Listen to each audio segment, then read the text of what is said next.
Hi guys, so today we're gonna make a soul-warming French onion pot roast. Girl, it really did touch my soul. It really did. So for the ingredients you're gonna need some butter, a splash of oil, some minced garlic, some thinly sliced onions, beef broth, Worcestershire sauce, apple cider vinegar, a little bit of onion powder and dried thyme, 1 bay leaf, some celery seeds if you like. I don't like celery, so I didn't add them.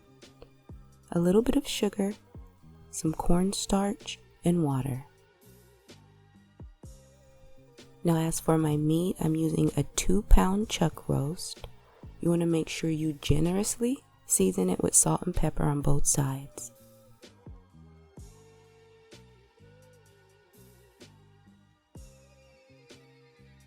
So now it's time to sear this baby. You want to go ahead and add in your oil and your butter to a screaming hot skillet, girl. You want it nice and smoky and hot. And then we're going to add in our meat. We're going to let it sear on each side for about 2 to 3 minutes. You want to leave it to sear because you want to develop that nice crust on it. So don't move it around or anything. Once you put it in the pan, leave it there for about 2 to 3 minutes. I think I did maybe about 2.5. Flip it over and repeat. And now we have a nice seared roast.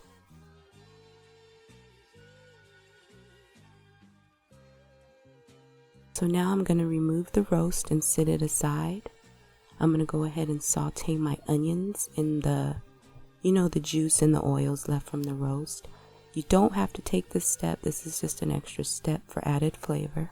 Originally, this recipe was for a crock pot, but they turned it into a recipe that you can also use in the oven. So I'm making the oven version. I have to buy myself a crock pot. I don't have one. So to my onions, I added a little bit of garlic. And then I added in my beef broth, my bay leaf, my onion powder, my thyme, my Worcestershire sauce, my apple cider vinegar, and my sugar. Basically everything else. I added it in and I mixed it up. And now I'm going to let it simmer for a minute so all the flavors can develop together. Now because my cast iron didn't have a lid, I went ahead and transferred it to this roaster. You want to go ahead and add in your meat and pour over your broth. You want the broth to at least reach halfway up the roast. If not, go ahead and add a little bit more broth. Now we're going to cook for 1 hour and 15 minutes. And then we're going to check it and make sure it's nice and juicy still. And we're going to put it back in the oven for an additional 1 hour and 30 minutes. I know it seems like forever, but we're braising it at 275. It's going to be nice. It's going to be juicy and tender. And you're going to love it. I promise. So give it its time. So now that our pot roast is finally done and out of the oven, you want to take it and pour all the juices in a skillet and then wrap it back up so it can stay nice and warm and juicy. And you're going to take those juices and the broth and all that yumminess and we're going to build our gravy.